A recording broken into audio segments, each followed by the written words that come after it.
जय हिंद एवरीवन, कैसे हो आप लोग। आज हम लोग स्टार्ट करने वाले हैं एनडीए के एक ऐसे पोर्शन के बारे में जिसका अच्छा खासा वेटेज आपके सिलेबस में है और वो है आपका फिजिक्स। ठीक है, फिजिक्स में आप लोग काफ़ी सारे टॉपिक ऐसे पढ़ते हो जो आपके एग्जाम पॉइंट ऑफ व्यू से बहुत ज़्यादा इंपॉर्टेंट है। जैसे अगर देखा जाए तो साउंड चैप्टर से काफ़ी ज़्यादा क्वेश्चन आपके यहाँ पे पूछे जाते हैं। लाइट चैप्टर में आपने रे ऑप्टिक्स और वेव ऑप्टिक्स के बारे में पढ़ा हुआ है, ठीक है ना। और साथ ही साथ आप लोगों को पता है जो क्लास ट्वेल्थ में अगर देखा जाए तो इलेक्ट्रोस्टैटिक एक बहुत पुरानी ब्रांच है फिजिक्स की, जिसे आप बहुत लंबे टाइम से पढ़ते हुए आ रहे हो। तो आपको पता है कि उसमें भी बहुत सारे क्वेश्चंस आपसे पूछे जाने वाले हैं एनडीए के एग्जाम में, ठीक है। और साथ ही साथ ये एक क्लास इंपॉर्टेंट उन बच्चों के लिए भी है जो सीयूईटी जैसे एग्जाम की तैयारी करते हैं। तो इसमें क्या होने वाला है कि हम लोग यहाँ पर 2 वीडियो लेकर आने वाले इलेक्ट्रोस्टैटिक चैप्टर की, जिसमें मोस्ट ऑफ आज थ्योरी कवर हो जाएगी और कल, और साथ ही साथ कुछ इसमें ऐसे न्यूमेरिकल हम करने वाले हैं जो पीवाईक्यूज पेपर में पूछे जाते हैं। तो चलो फिर स्टार्ट करते हैं हम लोग। देखो सबसे पहले आप लोग चैप्टर का जो नाम है आपके दैट इज इलेक्ट्रोस्टैटिक। जो चैप्टर का आपका नाम है वो क्या है, इलेक्ट्रोस्टैटिक।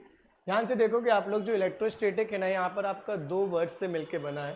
पहला जो आपका वर्ड है उसका मतलब होता है इलेक्ट्रो, पहले वर्ड का मतलब क्या होता है इलेक्ट्रो, और दूसरा जो वर्ड है वो है आपका स्टैटिक। दूसरा वर्ड क्या है आपका, स्टैटिक। इलेक्ट्रो मीन्स क्या होता है, इलेक्ट्रो मीन्स होता है चार्ज, ठीक है। इलेक्ट्रो मीन्स क्या होता है, चार्ज। और स्टैटिक का मतलब क्या होता है, रेस्ट। यानी हम लोग क्या करने वाले हैं इस चैप्टर के अंदर, इस चैप्टर के अंदर हम किस चीज़ की स्टडी करने वाले हैं, चार्ज की स्टडी करने वाले हैं। और उसका चार्ज कौन सी स्टेट में प्रेजेंट होना चाहिए, रेस्ट स्टेट में प्रेजेंट होना चाहिए। तो आप बोल सकते हो it is the branch of physics, it is the branch of physics in which we study the rest state of charge। समझ में आया कि नहीं आया। हम चार्ज की कौन सी स्टेट की स्टडी करने वाले हैं, रेस्ट स्टेट। यानी चार्ज की जो वेलोसिटी होना चाहिए वो क्या होना चाहिए, जीरो होना चाहिए। क्योंकि आपको पता है अगर आपका चार्ज मूव करेगा तो मूविंग चार्ज आपका करंट बना लेता है, तो वहाँ पे फिर इलेक्ट्रोस्टैटिक का कोई काम नहीं रहेगा। फिर वो सारे कॉन्सेप्ट हमारे करंट इलेक्ट्रिसिटी के टॉपिक से सॉल्व होंगे। लेकिन एक चीज़ ध्यान से देखना, जब हम लोग पेपर सॉल्व कर रहे हो तो मोस्ट ऑफ क्वेश्चंस में अगर इलेक्ट्रिक फील्ड और चार्ज से लेना देना कुछ आ रहा है तो वो इलेक्ट्रोस्टैटिक 1 और 2 चैप्टर से सॉल्व होता है। लेकिन अगर आपका कहीं करंट से कोई रिलेटेड टॉपिक है ना, तो वो चैप्टर 3 के बाद वाले current, electricity, magnetic effect of current, in topic से उनका लेना देना होता है। तो अब हमारे दिमाग में एक बात होती है कि अगर हमारे पास चार्ज के बारे में सब कुछ पता है तो चार्ज के बारे में हमें जानना जरूरी है, क्योंकि जब तक आप चार्ज को नहीं जानोगे तो क्या आप पूरे इलेक्ट्रोस्टैट को पढ़ पाओगे, क्या नहीं ना। तो हम लोग देखो सबसे पहले क्या करते हैं कि चार्ज के बारे में जानते हैं, चार्ज होता क्या है, चार्ज होता क्या है। तो ध्यान से देखना, आप सभी लोगों ने एटम के बारे में पढ़ा हुआ है, पढ़ा है कि नहीं पढ़ा। एटम आपका न्यूट्रल होता है, एटम क्या होता है आपका, न्यूट्रल होता है। यहाँ तक कोई दिक्कत क्या। और एटम के अंदर जो सब एटॉमिक पार्टिकल्स होते हैं कौन कौन से होते हैं, इलेक्ट्रॉन होता है जिसके ऊपर नेगेटिव चार्ज होता है, प्रोटॉन जिसके ऊपर पॉजिटिव चार्ज होता है, न्यूट्रॉन जिसके ऊपर कोई भी चार्ज नहीं होता है। लेकिन अगर बात की जाए कि एटम आपका न्यूट्रल है, अगर एटम आपका न्यूट्रल है इसका मतलब है कि यहाँ पे जितना भी इलेक्ट्रॉन्स है, नंबर ऑफ इलेक्ट्रॉन्स बराबर है आपके नंबर ऑफ प्रोटॉन्स के। समझ में आया कि नहीं आया। अगर आपका एटम न्यूट्रल है तो नंबर ऑफ इलेक्ट्रॉन्स आपके बराबर किसके, नंबर ऑफ प्रोटॉन्स के, ठीक है। नंबर ऑफ इलेक्ट्रॉन्स प्रोटॉन के बराबर है। अगर अब आपको चार्ज को प्रोड्यूस करना है, क्या करना है, चार्ज को प्रोड्यूस करना है किसी एटम के ऊपर, तो आप ध्यान से देखो, या तो इलेक्ट्रॉन के नंबर को चेंज कर दो या फिर प्रोटॉन के नंबर को चेंज कर दो। दोनों में से किसी को भी चेंज करने पर हमारे ऊपर चार्ज तो प्रोड्यूस हो ही जाएगा, ठीक है।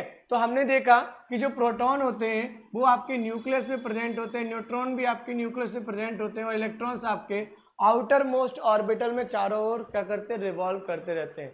आपको पता है कि न्यूक्लियस से निकालना है अगर हमको प्रोटॉन को तो बहुत ज्यादा एनर्जी की रिक्वायरमेंट होगी, ठीक है ना। न्यूट्रॉन को निकालने का कोई मतलब ही नहीं है क्योंकि उस पर तो कोई चार्ज होता ही नहीं है। लेकिन इलेक्ट्रॉन जो है वो हमारा आउटर मोस्ट ऑर्बिटल में प्रेजेंट होता है। इलेक्ट्रॉन कहाँ प्रेजेंट होता है, आउटर मोस्ट ऑर्बिटल में प्रेजेंट होता है। तो आप बोल सकते हो कि इलेक्ट्रॉन को हम इजीली रिमूव कर सकते हैं। तो ध्यान से देखना, electron can be easily removed from the atom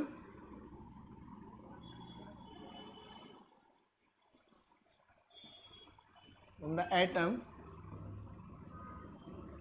as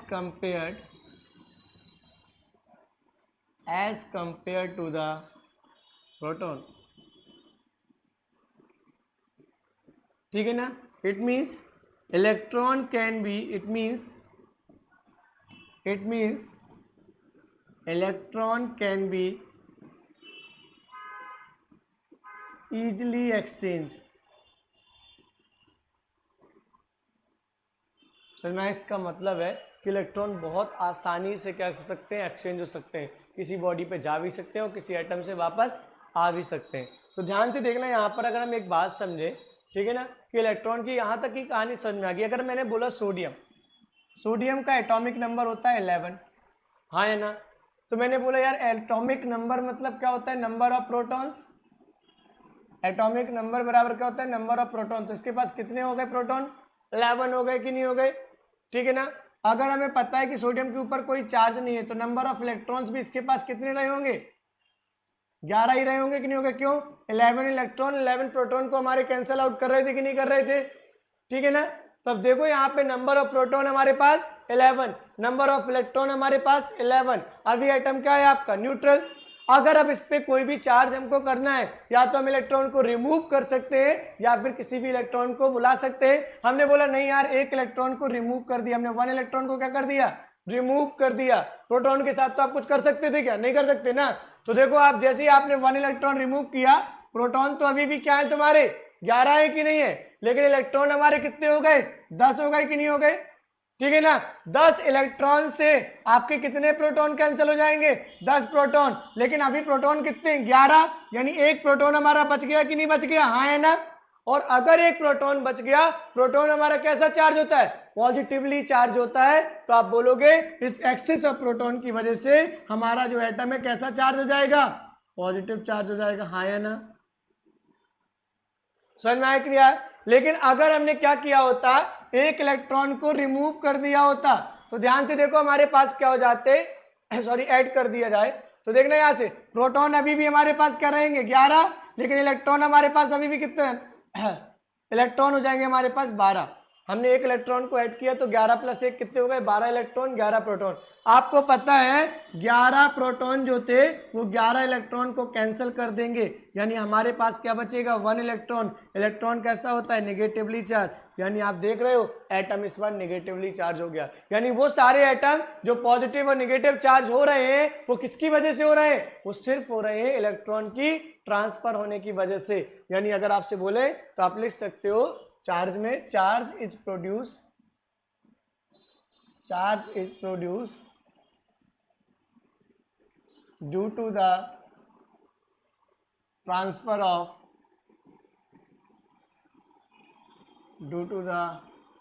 charge is produced due to the transfer of electron। समझ में आया कि नहीं आया?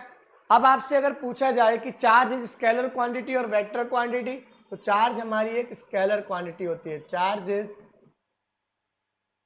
Scalar quantity.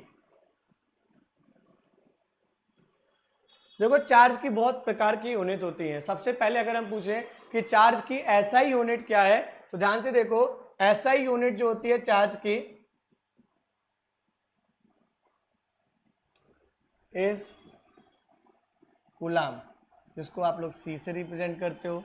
सीजीएस यूनिट, जिसको आप लोग पता कौन सी यूनिट बोलते हो, इलेक्ट्रोस्टैटिक यूनिट।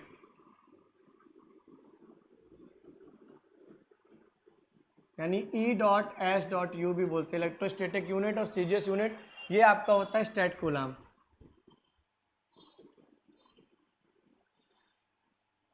समझ में आया कि नहीं आया? जो आपका जो थर्ड वन आता है दैट इज कॉल्ड EMU, यानी इलेक्ट्रोमैग्नेटिक यूनिट, इलेक्ट्रोमैग्नेटिक यूनिट, ये कहलाता है आपका एफ कूलाम। और जो लार्जेस्ट यूनिट ऑफ चार्ज होती है वो होती है फैराडे। क्या होता है largest unit of charge, largest unit of charge होती है फैराडे। लिखो जल्दी से, largest unit of charge is Faraday.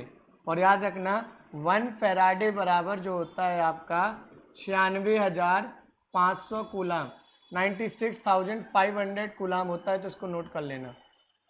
समझ में आया कि नहीं आया? 96,500 कूलाम होता है। तो आपने यहाँ से क्या देखा कि charge is produce due to the transfer of electron. Charge आपकी एक स्केलर क्वांटिटी होती है। ऐसा यूनिट ऑफ चार्ज क्या होता है आपका? कूलाम होता है। सीजिएस्ट यूनिट जो होता है आपका स्टेट कूलाम। ईएमयू जो यूनिट होता है एफ कूलाम। और लार्जेस्ट यूनिट ऑफ चार्ज क्या होता है? फेराडे। अगला पॉइंट आता है कि what is the dimensional formula. What is the dimensional formula? So देखना, it is represented by Q और स्मॉल क्यू से। तो आपका जो डायमेंशनल फॉर्मूला ये होता है ये ए इंटू टी होता है। कहाँ से निकल कर आया? आई बराबर हमने क्या पढ़ा था? Q upon T. तो क्यू बराबर क्या हो जाएगा? आई इंटू टी। आई को काय से रिप्रेजेंट करते हैं? ए। टाइम को टी से। तो ध्यान से समझ में आया कि नहीं आया? तो इसका डायमेंशनल फॉर्मूला आपका ये निकल के आ गया। समझ में आया कि नहीं आया? ठीक है।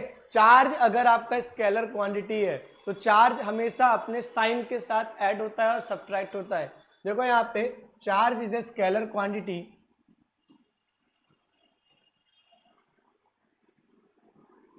charge is a scalar quantity, so it can be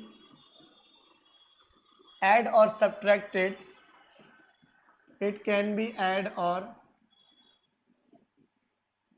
subtracted by scalar addition। समझ में आया कि नहीं आया? तो ये हमारे कुछ बेसिक्स ऑफ चार्ज के बारे में था। लेकिन हमें एक चीज़ समझना पड़ेगा कि चार्ज हमारा प्रोड्यूस कैसे होता है। ठीक है, कौन से ऐसे तरीके होते हैं जिनसे आप चार्ज को प्रोड्यूस कर सकते हो, कौन से ऐसे प्रॉपर्टीज होती हैं जो चार्ज अपने साथ कैरी आउट करता है। तो हेडिंग डालना है हम लोगों को कि method of production of charge. तो देखो यहाँ पे मेथड ऑफ प्रोडक्शन ऑफ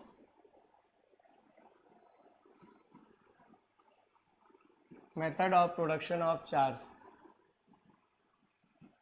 ठीक है, क्या है ऐसे तरीके जिनसे चार्ज को प्रोड्यूस करें? तो देखो सबसे पहला जो होता है वो होता है charging by fiction.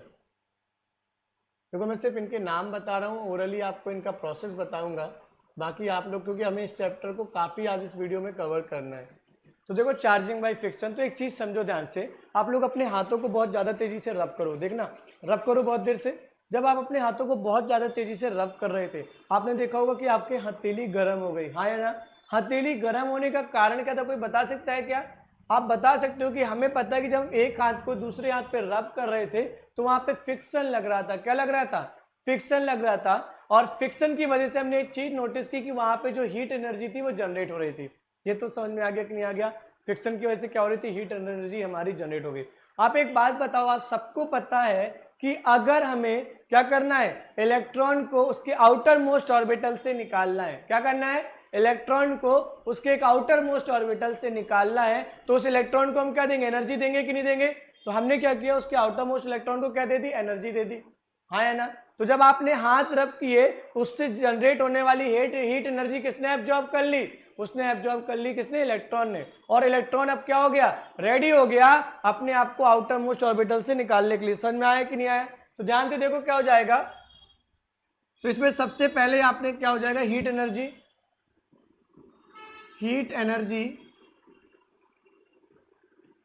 which is heat energy which is generated due to friction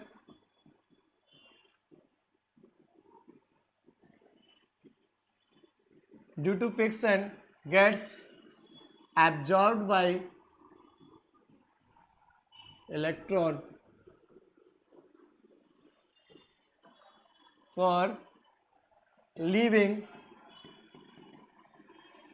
for leaving outermost orbital. ठीक है, जो हीट एनर्जी होती है जो जनरेट होती है due to friction and gets absorbed by electron for leaving outermost orbital. इसमें आप लोगों ने बहुत सारे एग्जांपल देखे होंगे। जैसे आपने देखा होगा ड्राई हेयर एंड कॉम्ब का। ड्राई हेयर एंड कॉम्ब, आप क्या करो? अपने सूखे बालों पे अपनी कंघी को घिसो। ठीक है ना? ड्राई हेयर और कॉम्ब को जब हम लोग क्या करते हैं, मतलब कॉम्ब को जब ड्राई हेयर्स पे रब करते हैं और फिर उसको हम लोग पीसेस ऑफ पेपर के पास ले जाते हैं, तो क्या देखते हैं, वो जो पेपर के आपके टुकड़े थे ना, उस कंघी से चिपक जाते हैं। तो अल्टीमेटली हुआ क्या, जब आपने उस कागज को ब्रेक किया, यानी जब कागज को आपने फाड़ा तो कई सारे पीसेस से बन चुका था, तो उसके पास चार्ज आ चुका था। फिर आपने क्या किया, जब आप उस कंघी को बालों पर रब कर रहे थे तो एक अपोजिट चार्ज उस पर आ रहा था। जब हम कंघी को उस कागज के टुकड़ों के पास ले गए तो उस पर जाके वो चिपक जाते हैं। दूसरा, आप लोगों ने देखा होगा, आप लोग अच्छा प्लास्टिक की कुर्सी पे बैठिए और कुर्सी पे बैठने के बाद अपने हाथों को रब कीजिए या हाथ उस पर रखे रहिए, और जाके आप जैसे एक लोहे की बॉडी को छुएंगे, लोहे की बॉडी को छूने के बाद आप क्या देखेंगे कि आपको एक स्पार्क लग रहा है, एक शॉक लग रहा है। और ये तो हम लोगों ने कई बार अपने घर में भी ऑब्जर्व किया है, because of the charging by fiction. हाँ है ना, this is the example of the charging of fiction. दूसरा तरीका हमारे लिए जो इंपॉर्टेंट है वो है चार्जिंग बाई कॉन्टैक्ट। आप लोगों ने देखा होगा, एक बड़ी पानी की टंकी लीजिए और छोटी पानी की टंकी लीजिए, उनको एक पाइप से कनेक्ट कर दीजिए, तो आपने एक चीज नोटिस की होगी, जो भरा हुआ पानी की टंकी है उस वाली टंकी से खाली पानी की टंकी में क्या जाएगा, पानी जाएगा। कब तक जाएगा, जब तक दोनों में लेवल क्या ना हो जाए, बराबर ना हो जाए। हाँ है ना, ठीक इसी प्रकार से हमारा जो सेकेंड पार्ट है, this is the charging by contact. Second part क्या है, चार्जिंग बाई कॉन्टैक्ट। ठीक है ना, हम क्या करेंगे, ये देखो ध्यान से, यहाँ पर सपोज करो ये Q1 चार्ज है, उसकी रेडियस क्या है R1, इसके कांटेक्ट पे हमने क्या रख दिया, Q2 चार्ज और रेडियस क्या रख दी R2, और जब तीसरे वाले को हमने कांटेक्ट पे रख दिया, इसके ऊपर चार्ज रखा था Q3 और R3। जब हमने इनको कांटेक्ट से हटाया ना, तो पता क्या होगा, हमने देखा जो Q1 वाला था उसके ऊपर चार्ज कितना आ गया, Q1 डैश, और रेडियस कितनी हो गई R1। हमने देखा कि दूसरा वाला था, ये हो गया Q2 डैश और रेडियस कितनी हो गई R2, और ये देखो ध्यान से यहाँ पर ये आपका Q3 और ये क्या हो जाएगा आपका R3 डैश। समझ में आया कि Q3 डैश। देखा आपने, जब आप इन चार्ज बॉडीज को, स्पेरिकल बॉडीज को कॉन्टैक्ट से सेपरेट करते हो, तो after separation Q1 charge converted into the Q1 dash, Q2 charge converted into the Q2 dash, और Q3 charge converted into the Q3 dash. Question आता है यार, बताओ जरा, ये जो नए चार्ज हमारे निकल कर आए हैं Q1 डैश, Q2 डैश और Q3 डैश, इनकी वैल्यूज क्या थी? समझ में आया कि नहीं आया? क्या हमारे लिए क्वेश्चन कि आपको Q1 डैश, Q2 डैश और Q3 डैश की वैल्यूज को फाइंड करना है। तो देखो इसको तरीका क्या हुआ, हमने ना ये 3 बार लिख लिया, Q1 plus Q2 plus Q3 upon R1 plus R2 plus R3। इसको हमें कितने बार लिखना है, 3 बार लिखना है। फिर से लिख दो, Q1 plus Q2 plus Q3 upon R1 plus R2 plus R3। यहाँ देखो Q1 plus Q2 plus Q3, यहाँ देखो R1 plus R2 plus R3। समझ में आया कि नहीं आया? अब ध्यान से देखना, वी नीड Q1 डैश ना, सो यहाँ पे Q1 dash, we need Q2 dash ना, सो Q2 डैश, यहाँ पे वी नीड Q3 डैश ना, Q3 डैश। आपको पता है कि जब हमें पहले वाले का चार्ज निकालना है, मल्टीप्लाई द रेडियस ऑफ 1, दूसरे वाले का चार्ज निकालना है, मल्टीप्लाई द रेडियस ऑफ 2, तीसरे वाले का निकालना है, मल्टीप्लाई द रेडियस ऑफ 3। ये आपका होता है फाइनल तरीका कि आप किस तरीके से चार्ज निकाल पाते हो जब आपकी बॉडी कांटेक्ट पे रखी होती है। कांटेक्ट से हटाने के बाद जो उनके ऊपर नया चार्ज आया है, वो नया चार्ज कैसे निकलेगा ये आपको याद रखना है। द सेकेंड मेथड जो यहाँ पे था वो चार्जिंग बाई कांटेक्ट, नोट करो। Next one, charging by induction.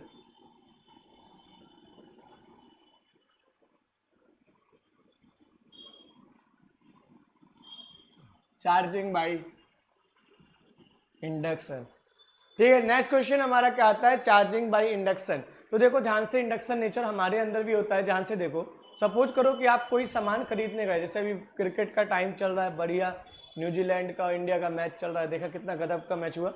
तो देखो यार, समझो बात को कि हम लोग अगर गए बैट खरीदने के लिए, हमें पता चला कि हमें स्पार्टन कंपनी का बैट चाहिए था, और वहां जाके अगर हमने देखा कि कोई सामने वाला व्यक्ति डबल एस कंपनी का बैट खरीद रहा है और डबल एस कंपनी का बैट बहुत शानदार है, भले ही हम कितना दिमाग पे बनाकर गए हो स्पार्टन के बारे में, लेकिन डबल एस फिर हम खरीद लेंगे कि नहीं खरीदेंगे?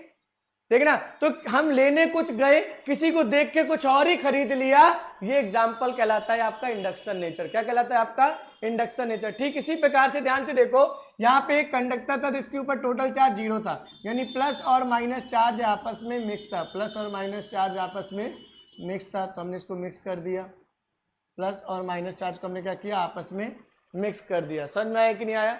अभी ये बहुत अच्छी स्टेट में था, ये कोई भी चार्ज अपने ऊपर प्रोड्यूस नहीं करने वाला था। हम क्या करें, हम यहाँ से, हमें तो बिल्कुल पसंद ही नहीं शांति जीवन में, हम यहाँ से क्या करें, पॉजिटिवली चार्ज रॉड इसके पास में ला दिए। हम इसके पास क्या किए, पॉजिटिवली चार्ज रॉड इसके पास ला दिए। तो आप सबने देखोगे यहाँ पे जो पॉजिटिव चार्ज है ना, वो इसके पॉजिटिव को रिपेल करेगा और नेगेटिव को अट्रैक्ट करेगा कि नहीं करेगा। तो आप देखोगे कि यहाँ पर जाके कि पॉजिटिव चार्ज इसके अपोजिट वाले फेस पे जाके रख गया है और नेगेटिव चार्ज आपके इस वाले फेस में आके रख गया, हाँ है ना, ठीक है ना। जब तक ये रॉड रहेगी तब तक ये ऐसी रहेंगे। आपको पता है कि जैसे ही आप रॉड हटाओगे ये प्लस और माइनस वापस में मिक्स हो जाएंगे, प्लस और माइनस क्या हो जाएंगे, ये वापस से मिक्स हो जाएंगे। तो हम क्या चाहते थे, बॉडी को चार्ज करना ना, इसका मतलब है इनमें से किसी एक को हमें परमानेंट हटाना पड़ेगा और परमानेंट हटाने के लिए हमारे पास सिर्फ एक ही उपाय है कि जिस साइड को हमको चाहिए उसके अपोजिट वाले साइड को ग्राउंड कर दो। अगर हमें क्या चाहिए, निगेटिव चार्ज बॉडी चाहिए, तो आप देखो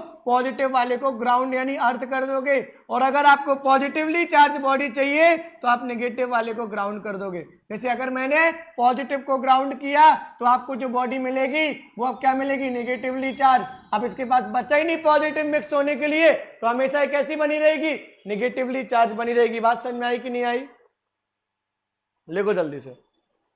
यानी हमारे तीनों मेथड ऑफ चार्जिंग तो खत्म हो गए, charging by friction, charging by contact and charging by induction. जो तीसरा हमारे पास था, मतलब अब जो अगला है वो है प्रॉपर्टीज। क्या प्रॉपर्टीज कैरी आउट करता है हमारा चार्ज, तो हेडिंग डालो properties of the charges.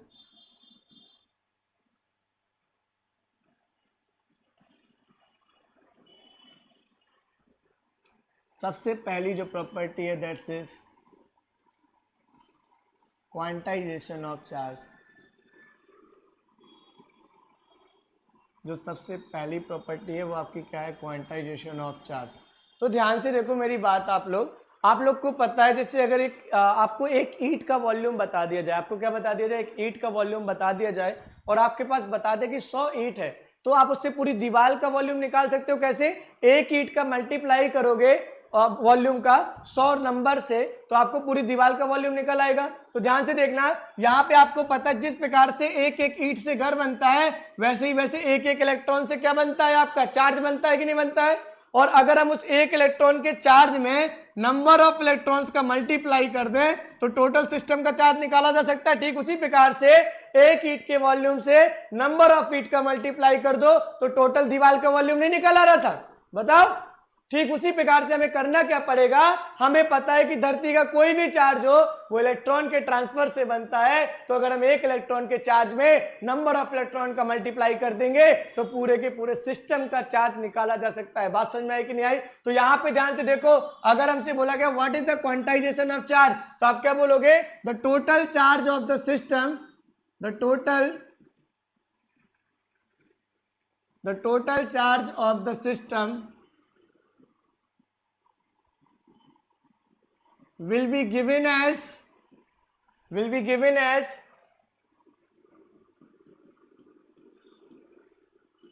integral multiple of, which is will be given as integral multiple of charge of electron, integral multiple of charge of electron।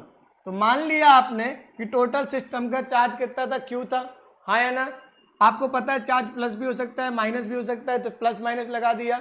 और एक इसकी वजह से आने वाला था, एक इलेक्ट्रॉन के चार्ज में नंबर ऑफ इलेक्ट्रॉन्स का मल्टीप्लाई करो। This property is called the quantization of charge. Q is equal to plus minus N is called the quantization of charge. यहाँ पे जो आपकी एन की वैल्यू है ना, this will be started 0 1 2 3 and up to infinite. समझ में आया कि नहीं। ये आपकी पहली प्रॉपर्टी थी, इससे न्यूमेरिकल भी बनते हैं। क्वेश्चन आता है, एक जो पूछा जाता है कि हाउ मैनी इलेक्ट्रॉन्स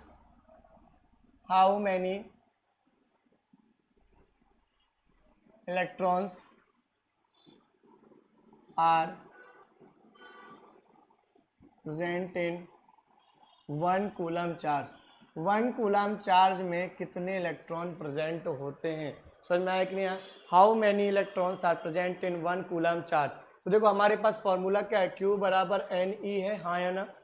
जल्दी बताओ, आपको पता है टोटल सिस्टम का चार्ज इस बार कितना दिया गया, 1 कूलम दिया गया, तो यहाँ 1 कूलम पटक दो। एन तो हमें फाइंड करना है और ई की वैल्यू कितनी होती है 1.6 इंटू 10⁻⁻19 कूलम, हाँ है ना। तो देखो हम क्या करेंगे, एन निकालना है तो इसको यहाँ पे भेज दो, तो 1.6 इंटू 10⁻⁻19 ये जाएगा तो 10 हो जाएगा। तो यहाँ से देखो क्या हो जाएगा 10 डिवाइडेड बाई 16 ये हो जाएगा, ऊपर जाएगा तो प्लस का 19। अब इससे हम बोलेंगे कि एक 10 उधार दे दो, तो यहाँ बचेगा 100 बाई 16, यहाँ बचेगा 10 की पावर 18। इन दोनों को हमने काटा तो 16 छक्का 96 6.25 इंटू 10 की पावर 18 नंबर ऑफ इलेक्ट्रॉन्स होंगे एक कूलाम चार्ज में। समझ में आया कि नहीं आया? एक कूलाम चार्ज में कितने होंगे 6.25 इंटू 10 की पावर 18 आपके इलेक्ट्रॉन्स प्रेजेंट होंगे। तो जैसे अगर आपसे कभी क्वेश्चन पूछे कि 300 में कितने होंगे, तो आप क्या करोगे, 300 में मल्टीप्लाई काएगा कर दो 6.25 इंटू 10⁻18 का। आपसे बोले कि 1 लाख में कितने होंगे, तो आप बोलोगे सर 1 लाख में मल्टीप्लाई कर दो 6.25 इंटू 10 की पावर 18। कैसे आप किसी भी नंबर ऑफ चार्ज में, आप किसी भी चार्ज में नंबर ऑफ इलेक्ट्रॉन्स निकाल सकते हो। तो देखो ये आपकी पहली प्रॉपर्टी होगी। दूसरी होती है आपकी conservation of charge.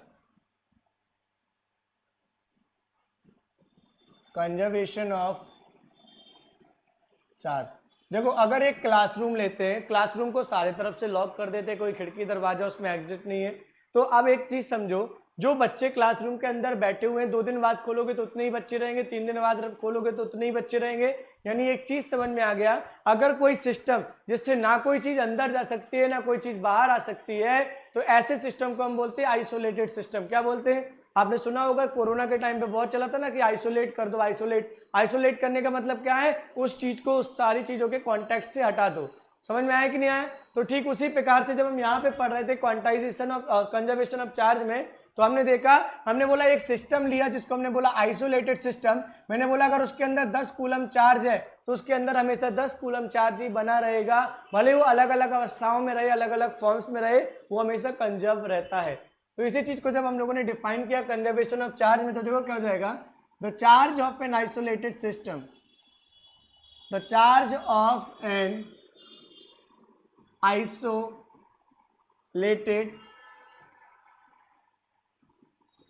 system, the charge of an isolated system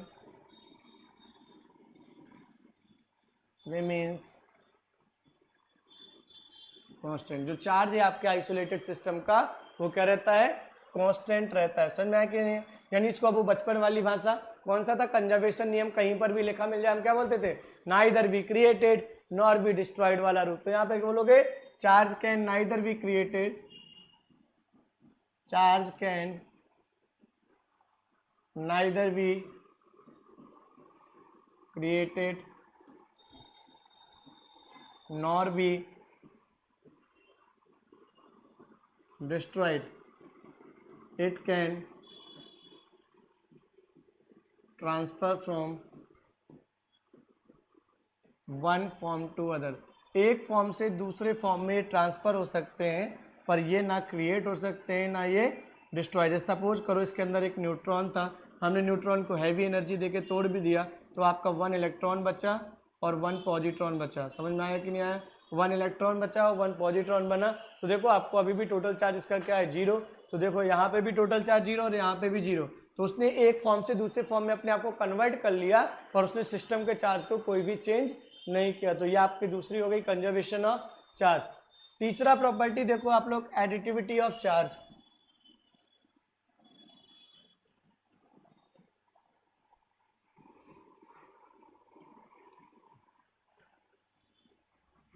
additivity of the charge. Additivity of charge का मतलब क्या होता है, आप लोग सब जानते हो कि चार्ज हमारा एक स्केलर क्वांटिटी है। चार्ज हमारी एक कैसी क्वांटिटी है, स्केलर क्वांटिटी है। तो आप इसको ऐड और सब्ट्रैक्ट अगर लाइफ में कभी करोगे, आप इसको क्या करोगे, अगर लाइफ में ऐड और सब्ट्रैक्ट करोगे, तो आपको क्या करना, पूरे सिस्टम का जो चार्ज होगा ना वो स्केलर एडिशन के थ्रू देना पड़ेगा। हाँ या ना?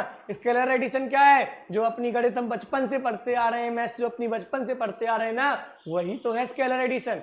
तो आप बोलोगे the total charge of the system, the total charge of the system will be given as scalar addition of will be given as scalar addition of individual charges। ठीक है ना। तो ध्यान से देखो, ये आपका अगर कोई सिस्टम था, यहाँ +10 कूलाम था, यहाँ -8 कूलाम, यहाँ +7 कूलाम, -6 कूलाम, ऐसा करके कुछ हमको दिया गया था। तो हमने बोला सिस्टम टोटल चार्ज बताओ कैसे होगा। तो स्केलर एडिशन में क्या सिखाया जाता था, अगर प्लस साइन है तो प्लस रख दो, अगर माइनस साइन है तो माइनस रख दो, क्योंकि वेक्टर में क्या होता था, प्लस और माइनस का खेल डायरेक्शन से आ जाता था कि नहीं आता था, और यहाँ तो कोई डायरेक्शन होती ही नहीं है ना। तो देखना इस सिस्टम का चार्ज क्या होगा, +10 -8 +7 -6, तो Q बराबर क्या हो गया, 10 और 7 17 और 8 और 6 14। तो देखना Q बराबर कितना हो जाएगा, देखो यहाँ पे 3 कूलाम। समझ में आया कि नहीं? इस प्रकार से आप किसी भी सिस्टम का चार्ज निकाल सकते हो, कोई दिक्कत यहाँ पर। तो देखो चार्ज के कॉन्सेप्ट हमने पढ़ लिया, चार्ज की प्रॉपर्टीज हमने पढ़ ली, चार्ज को जनरेट करने के तरीके हमने पढ़ लिए। अब क्वेश्चन आता है टाइप्स ऑफ फोर्सेस, क्योंकि यहाँ पे हमें पढ़ना है फोर्स के बारे में, टाइप्स ऑफ फोर्सेस। सबसे पहला आता है आपका फोर्स ऑफ अट्रैक्शन। देखो when two opposite nature charges, opposite nature charges placed near to each other, placed near to each other। आप क्या कर रहे हो, अपोजिट चार्ज नेचर वाले चार्ज, यानी प्लस और माइनस को जब आप आसपास रखोगे तो ये एक दूसरे को अट्रैक्ट करेंगे। इस प्रकार के फोर्स को हम लोग क्या बोलते हैं, फोर्स ऑफ अट्रैक्शन। तो दूसरा वाला था आपका force of repulsion.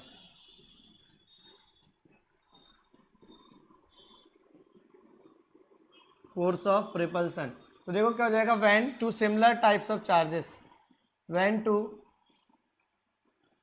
Similar types of charges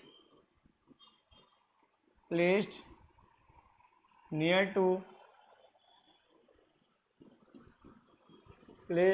to each other are called force of repulsion. यानी अगर प्लस और प्लस रहे तो ये इसको इस तरफ धक्का देगा, ये इसको इस तरफ धक्का देगा, माइनस और माइनस रहे तो ये माइनस इसको इधर धक्का देगा और ये इधर देगा। इस प्रकार के फोर्स को हम लोग बोलते हैं फोर्स ऑफ रिपल्सन, और इस प्रकार की फोर्स को हम लोग क्या बोलते हैं, फोर्स ऑफ अट्रैक्शन। कोई दिक्कत क्या किसी को, फोर्स ऑफ अट्रैक्शन और फोर्स ऑफ रिपल्सन में कोई दिक्कत क्या, नहीं ना। लेकिन हमें फोर्सेस का नेचर तो आसानी से पता चल गया, लेकिन कितनी फोर्स लग रही है ये हमें अभी तक नहीं पता है कि वहाँ पे फोर्सेस की वैल्यू क्या है। तो फोर्सेस की वैल्यू को फाइंड करने के लिए हमारे पास जो लॉ था वो था कूलाम्स लॉ। समझ में आया कि नहीं आया, कि कितना फोर्स दो चार्ज पार्टिकल्स के बीच में लग रहा है। आप पता इससे मिलता जुलता लॉ ना 11th में पढ़ चुके हो ग्रेविटेशन के कॉन्सेप्ट में, पर वहाँ पे जो था वो मास के लिए जो लॉ था, और यहाँ पर क्या हो जाएगा, चार्ज के लिए। तो हेडिंग डालो कूलाम्स लॉ।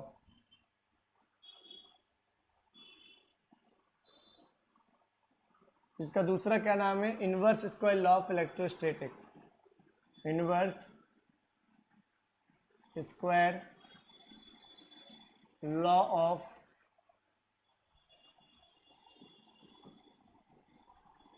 इलेक्ट्रोस्टैटिक।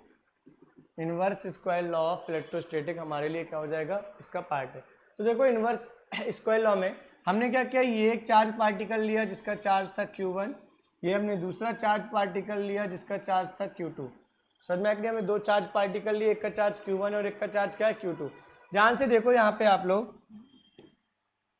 हम इसका एक सेंटर पॉइंट चूज कर रहे हैं यहाँ पर, इसका एक सेंटर पॉइंट। आप देखो हम लोग यहाँ पे सेंटर्स के बीच की दूरी कैलकुलेट इसलिए करते हैं क्योंकि आपको पता बाकी जो पार्टिकल्स है उनकी एक दूसरे से दूरी डिफरेंट होगी, पर हमें पता है सेंटर ऑफ मास चैप्टर हमने पढ़ा है कि जो नेचर हमारे सेंटर ऑफ मास का होता है वही नेचर पूरी बॉडी का होता है। तो इसलिए हम क्या करते हैं, एक तो पहला तो कूलाम्स लॉ जब हम लगाते हैं हमें क्या करना पड़ता है, पॉइंट साइज लेना पड़ता है। पॉइंट नहीं लिया तो हमने स्पेरिकल लिया, तो स्पेयर का जो सेंटर होता है ना वो हमारे लिए पॉइंट का काम कर सकता है कि नहीं कर सकता। तो देखो दो चार्जेस के बीच का जो सेपरेशन था वो हमने आर ले लिया।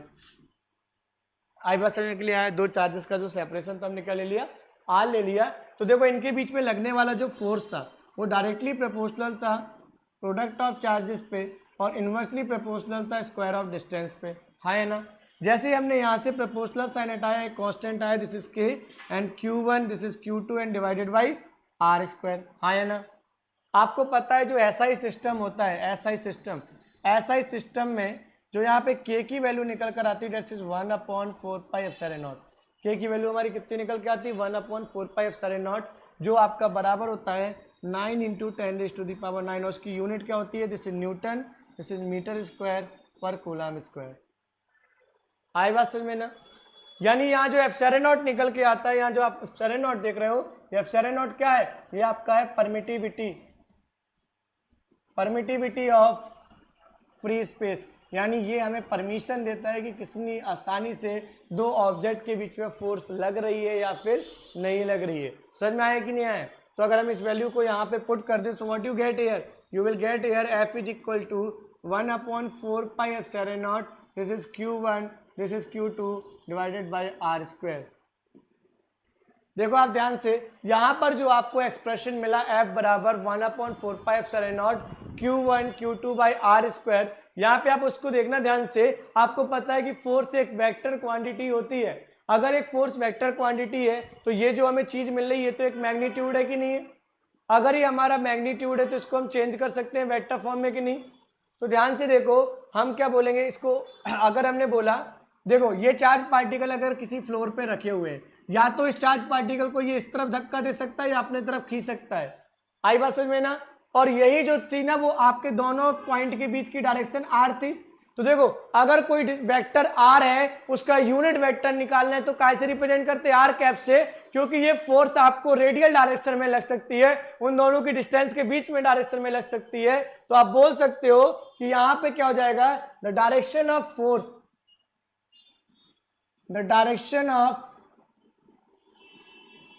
Force is in are cap direction, क्योंकि आर ही तो है जिसके अलोंग वो आपका अट्रैक्ट हो सकता है और रिपेल हो सकता है कि।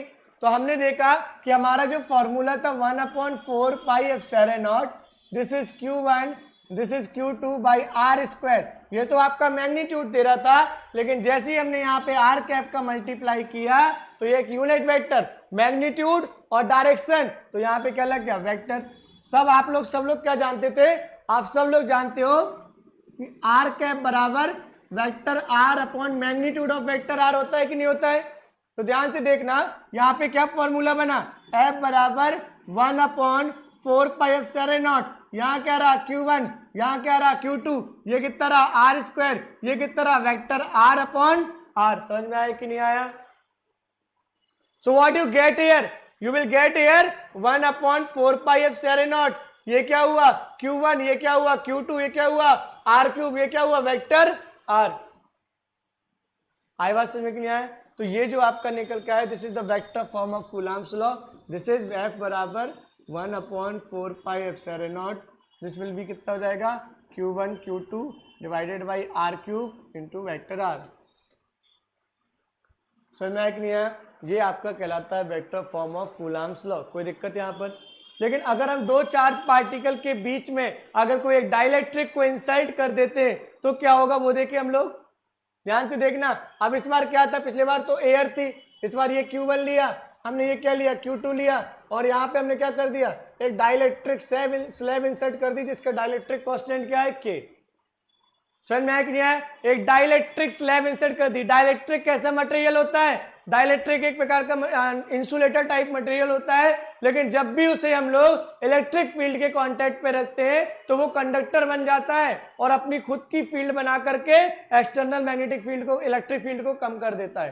तो याद रखना जैसे ही हमने डाइलेक्ट्रिक इंसर्ट किया हमारे लिए जो फोर्स की वैल्यू हो गई वो क्या हो जाएगी 1/4πε0, K is the dielectric constant, this is Q1 this is Q2 by R cube vector R, और दिस विल बी फोर्स। ये वेक्टर फॉर्म में और स्केलर फॉर्म में क्या हो जाएगी, 1/4πε0 k, this is q1, this is q2 and this will B r square. ये scalar form में हो जाएगी। समझ में आया कि नहीं आया? ये हमारे लिए कितना इंपॉर्टेंट है, इसको नोट कर लो जल्दी से। कुछ हमारे लिए आता है कि यार प्रॉपर्टीज बताओ, what are the properties of the forces obtained by Coulomb's law. Properties of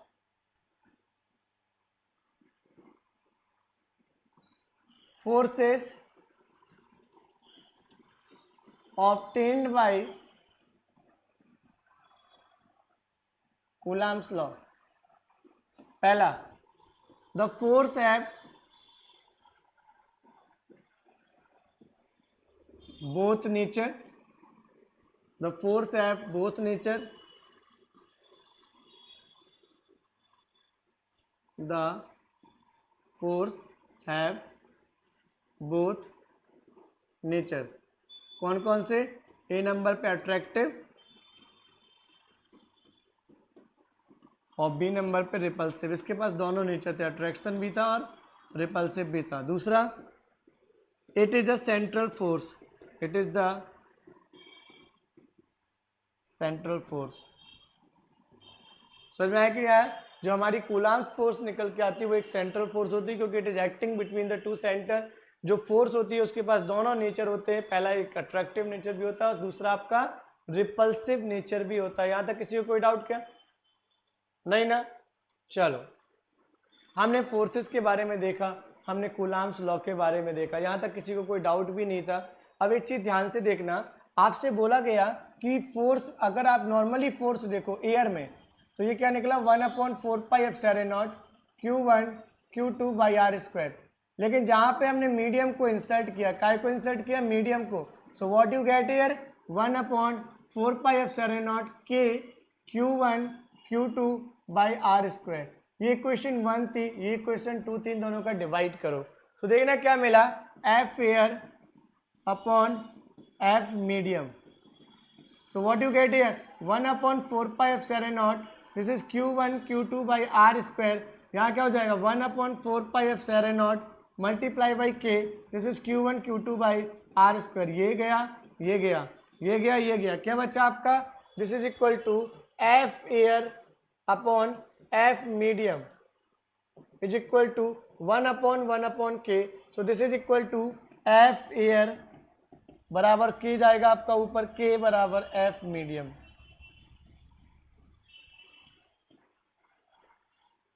समझ में आया कि नहीं आया? एफ एयर बराबर एफ के मीडियम, यानी एक चीज समझ लेना कि जो फोर्स होती है मीडियम में, जो फोर्स होती है मीडियम में वो लेस देन होती है as compare to air. Air में हमारी फोर्स ज़्यादा होती है। बात समझ में आई कि नहीं आई? तो यहाँ पर हम लोगों ने देखो कूलम्ब्स लॉ से रिलेटेड काफ़ी सारे पॉइंट्स पढ़ लिए। कूलम्ब्स लॉ से रिलेटेड हमने काफ़ी सारा टारगेट किया। एक क्वेश्चन आता है, क्या कूलम्ब्स लॉ हर जगह एप्लीकेबल होता है? तो condition for the Coulomb's law, condition for the Coulomb's law. याद रखना कूलम्ब्स लॉ आपका हर जगह एप्लीकेबल नहीं होता है, कुछ लिमिटेड क्राइटेरियाज होते हैं जहाँ पे आपका कूलम्ब्स लॉ एप्लीकेबल होता है। वो पहला जो क्राइटेरिया है, Coulomb's law is only applicable, the Coulomb's law is only applicable when the charges at rest. अगर आपके कूलम्ब्स लॉ केवल तभी एप्लीकेबल होगा जब आपका चार्ज क्या हो, रेस्ट पे हो। अगर आपका चार्ज मूव कर रहा होगा, इन दैट कंडीशन आपका कूलम्ब्स लॉ एप्लीकेबल नहीं है। दूसरे नंबर में क्या बोला गया आपसे, the charge will be point charge, the charge will be point charge, charge हमारा पॉइंट चार्ज होना चाहिए, ठीक है ना। अगर हमारा चार्ज पॉइंट चार्ज नहीं है तो हम स्फीयर को भी एक पॉइंट चार्ज की तरह ट्रीट करते हैं, sphere will be treated as a point charge.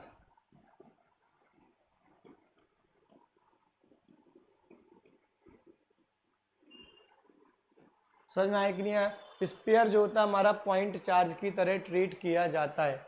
अगला जो हमसे फोर्स निकल कर आती है, the force obtained by Coulomb's law, the force obtained by the the force obtained